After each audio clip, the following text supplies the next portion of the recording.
Kaduna community laments health risk from persistent refuse dump. Sokoto government warns residents of bandits fleeing eastern areas. Doctors begin 3-day strike in Abuja, paralyzing hospital services. On the foreign scene, Sahel States alliance to establish 5,000-strong military force. Hello and welcome to Trust News Updates. I am Chiamaka Nwafo.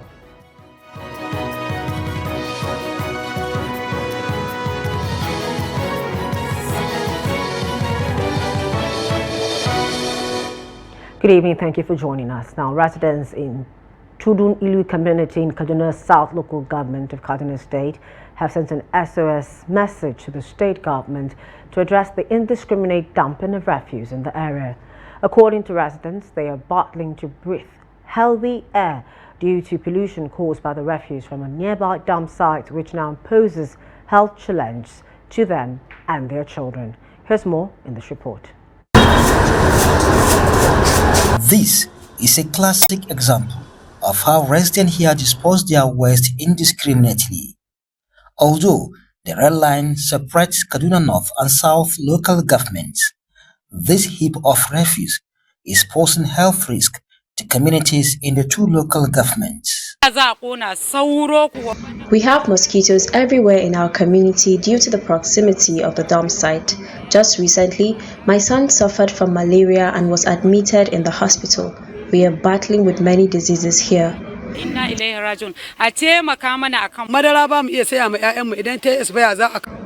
People bring expired milk and other foodstuff to dump here. Sometimes, children in the community pick the expired milk and drink. We know what that means for their health. The dump site poses a threat to our health because they dispose expired drugs as well as bones and feathers of slaughtered birds. The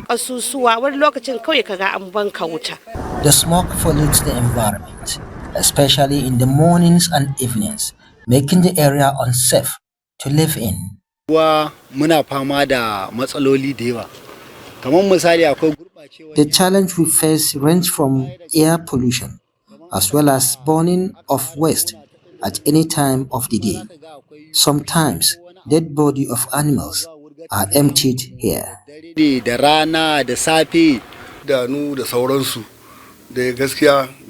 smoke that billows out of the place when they are burning it affect our eyes and respiratory tract. Once it is evening, it will become worsened because the scavengers burn tires and nylon bags here.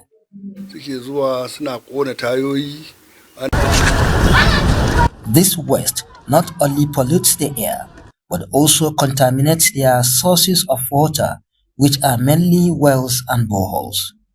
According to experts, people living in such environment are prone to severe health risk due to pollutions and contamination.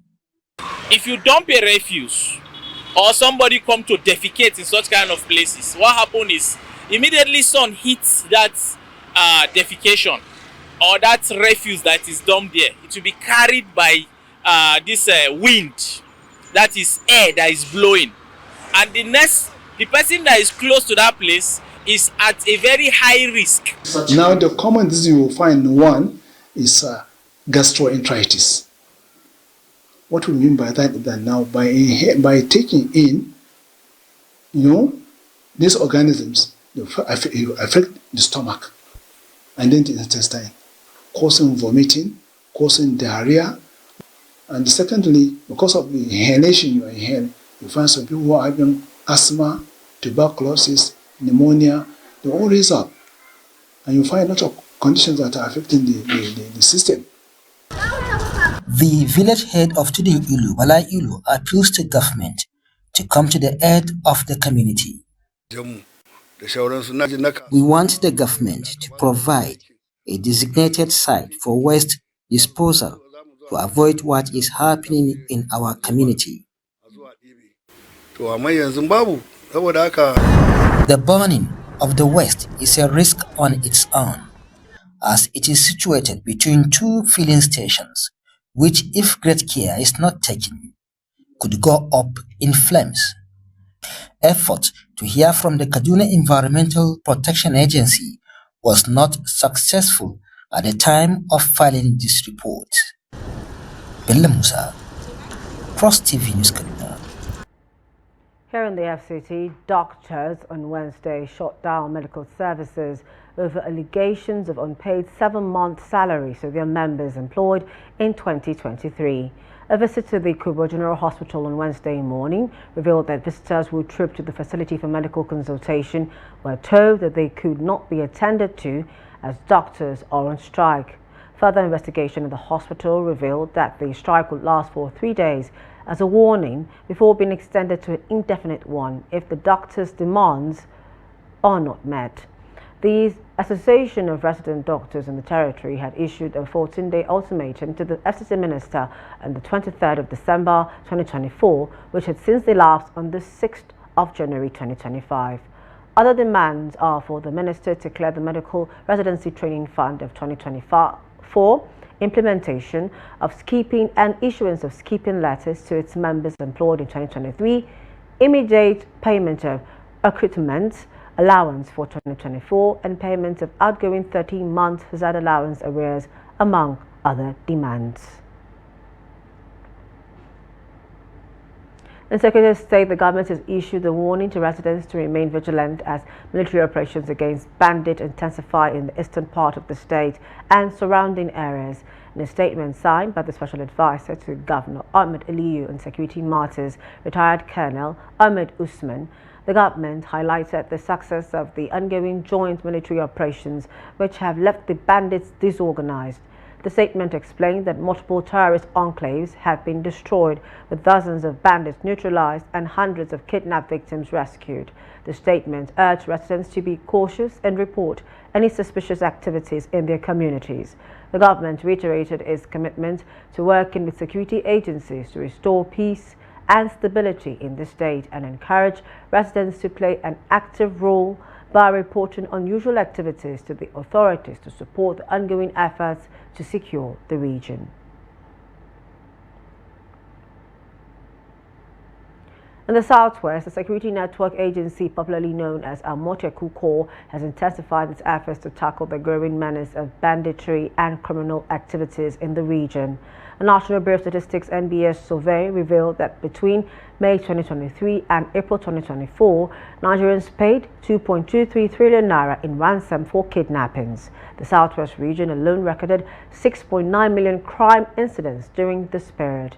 To this end, the Corps has mobilized over 2,000 personnel with recruitment drives ongoing across the states of Ogun, Oyo, Osun, Ondo, and Ekiti to strengthen the Corps' operational capacity. Ogun and Osun states lead the initiative with plans to recruit 1,000 personnel each. Amoteku Corps Commander for Ondo State, who doubles as the chairman of Amoteku Commanders in the southwest, Adetunji Adeleye, stated that Amoteku Rangers are already in the forest to flush out bandits who may want to use our forests as hideouts. The Nigerian Labour Congress (NLC) has called for the resignation of the Minister of Power, Adebayo Adelabu, citing repeated national grid collapses and the worsening electricity sector. In a statement issued late Tuesday, NLC President Joe Ajaero decried what he described as the near collapse of Nigeria's power infrastructure, accusing the ministry of misplaced priorities and negligence. Ajaero specifically criticized the allocation of 8 billion naira in the 2025 budget for sensitization on electricity bill payments, labeling it frivolous. He pointed out that while the ministry focuses on such projects, contractors at the Transmission Company of Nigeria (TCN) are owed over 200 billion naira. The NLC also took aim at the National Electricity Regulatory Commission (NERC), accusing it of failing in its regulatory duties. According to Ajaero, the Commission has shown both a lack of capacity and unwillingness to protect consumers, leaving Nigerians to bear the brunt of an unreliable and poorly managed power system, with frustrations mounting over repeated grid failures and inadequate oversight. The NLC's call out pressure on the government to address the systemic challenges crippling the nation's electricity sector. The University of Ibadan Students' Union have vowed to take decisive action to end the prolonged blackout that has severely disrupted surgical procedures, interrupted life-saving treatments, and compromised vaccine storage. The union's president, Aweda Bolaji, stated this during a peaceful protest in Ibadan, Oyo State capital. The report. Students took to the streets of Ibadan, carrying placards and expressing their outrage over the prolonged blackout. They lamented that the power outage has significantly diminished their quality of life while driving up healthcare costs. For over 82 days now, there has been no light in UCH. Our request is number one, because the electricity blackout is due to the failure of UCH government to keep up with the payment due to the hike in electricity tariff. You are aware of Bandits tariff. So our request is that number one, direct that they restore the light back to UCH immediately. Number two, that the federal government implements the 50% off tariff that they promised to all tertiary institutions and health sector. The students embarked on a spirited march from the hospital facility along Mokola through Total Garden, culminating at the State Secretariat in Agodi. Along the way, they vocally expressed their demands, issuing a stern warning that they would explore alternative measures if their grievances were not promptly addressed. They have exams. We have so many things that we need to do with electricity. And aside the fact that there's no electricity, that means there's no water. And aside that, I feel like there's a more clamor for ladies. Ladies are on their periods. They're going through a lot already. How are they really coping? How have they been coping for 82 days now? No lights, no water. I think the impact is just outside, is also outside the education. It has not been happening, it did not just start the 82 days. Throughout 2024, we've been in total blackout. Like, we've been in constant back and forth, but straight for the 82 days, we've been in total darkness. And then we want to make our voice heard, because as postgraduate students, we need to do analysis, we need to do our project, because I'm in my third semester and then I'm supposed to be rounding up by now. Imagine having no light for 80 days. 80 days, you have to go to school, you have to, you need water, you need to have your bath, you need to cook, you need to even charge your devices, because we all know that at this time and day, we need our devices, our laptops to function, even to study is an headache. You go to school, you come back, what you start thinking of is, how can I fetch water? Where will there be water? Where will there be light? How can I study? How can I do this? How can I do that? So our life is centered around electricity. The executive assistant on security to the governor of Oyo State promised to relay the message to the appropriate quarters. It has to do with federal government, not the state. But you can see our Excellency, the executive governor for your state, Engineer Seyi Makinde, FNSC, DSC, GSSRS, has done a lot about electricity.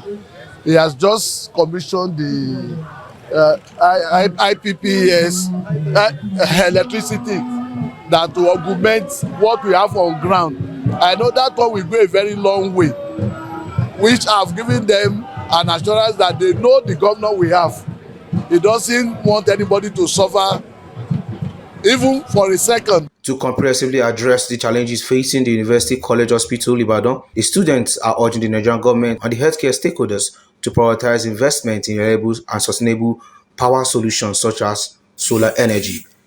These, they believe, will ensure uninterrupted healthcare services and safeguard human lives. The Coalition of Northern Group (CNG) has condemned the Nigeria Communications Commission's NCC recent approval of a 50% increase in telecom tariffs. The tariff hike will see the cost of calls rise from 11 naira to 16 naira 50 kobo per minute. SMS rates increase from 4 naira to 6 naira, and data prices surge from 350 naira to 431 naira 25 kobo per gigabyte. In a statement on Wednesday by its national coordinator, Jamilu Aliyu Charanji, the coalition argued that the increase is exploitative, given that it is coming at a time when Nigerians are reeling in immense economic hardship. The group argued that the decision followed extensive consultations with stakeholders is a complete misrepresentation of reality, as the millions of struggling telecom consumers were not part of the consultation. The CNG opined that telecommunication services are no longer a luxury, but a necessity for survival and economic participation in the global digital world. The CNG therefore called for the immediate suspension of the 50% hike in the tariffs and recommend instead a more reasonable adjustment of a maximum of 10%, which balances industry sustainability with the current economic realities in Nigeria.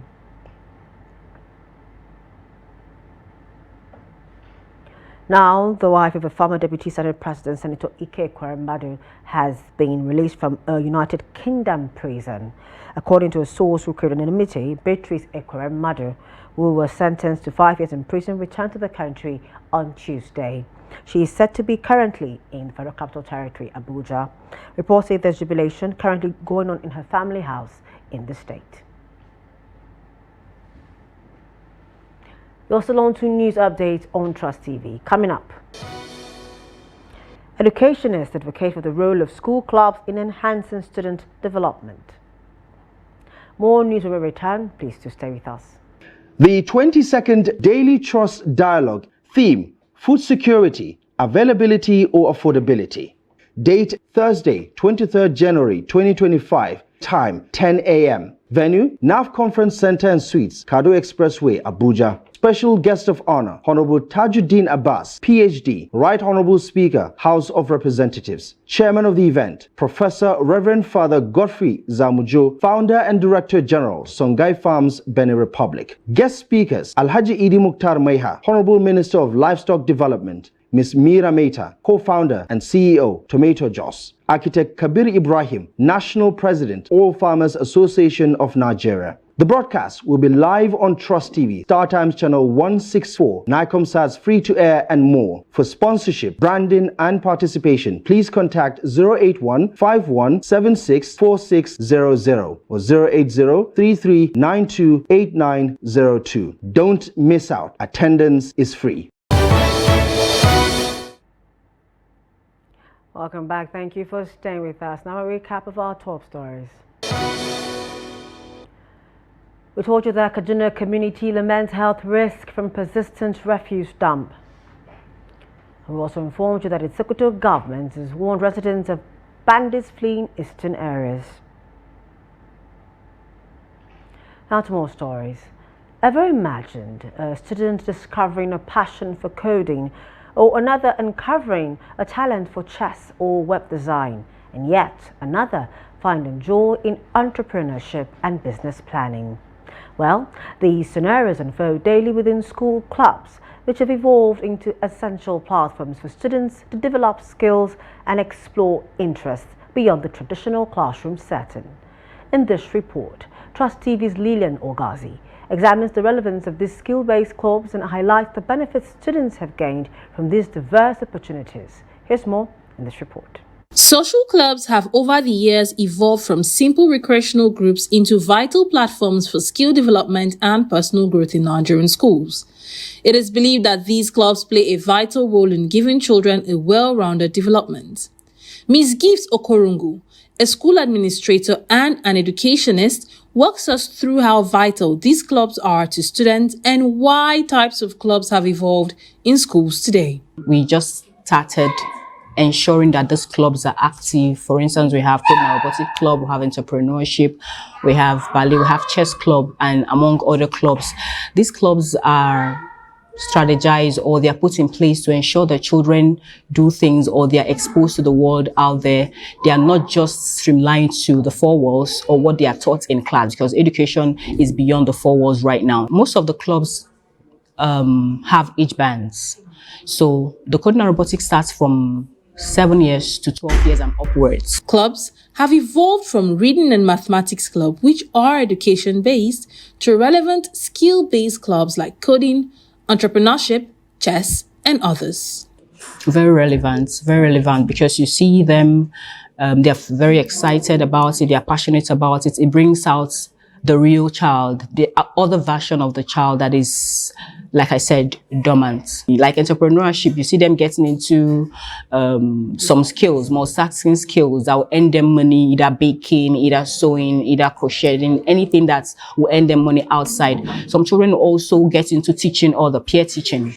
Beyond academic enrichment, school clubs contribute to the holistic development of students who also recognize the benefits of participating in this club. A young chess master tells us more. Chess. Chess. Why did you join chess club? Do you like chess club? Of course. Of course. So what do you do in chess club? Tell me anything you love about chess. What I love about chess is the way they play it. Okay. And the way they win each other. Have you played one before? Yes. Have you won? Not really. Why didn't you win? What did you do wrong?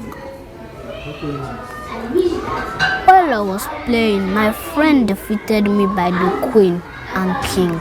Other students share their inspiration and gains from clubs. I joined entrepreneurship club because I like the idea of handcraft, soap partnership, anything craft. I am really a fan of it. I do crochet personally.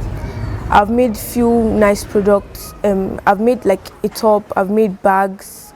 I just feel entrepreneurship club is a club that I can express myself. I can feel free in it. Well, for me, chess is a club that improves your critical thinking.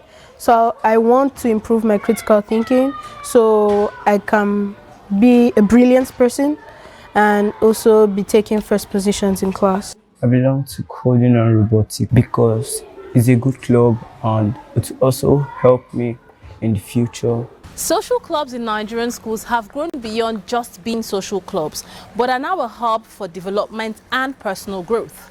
Clubs like coding and robotics, AI, graphics design, and even entrepreneurship simply set up your child for a future that doesn't just remain at book smart, but also equip them with skills to survive the world today. Lilian Ogazi, Trust TV News, Abuja. Clubs, another way to catch them young. Now, Nigeria Extractive Industries Transparency Initiative, NATI, has backed the tax reforms of the present administration.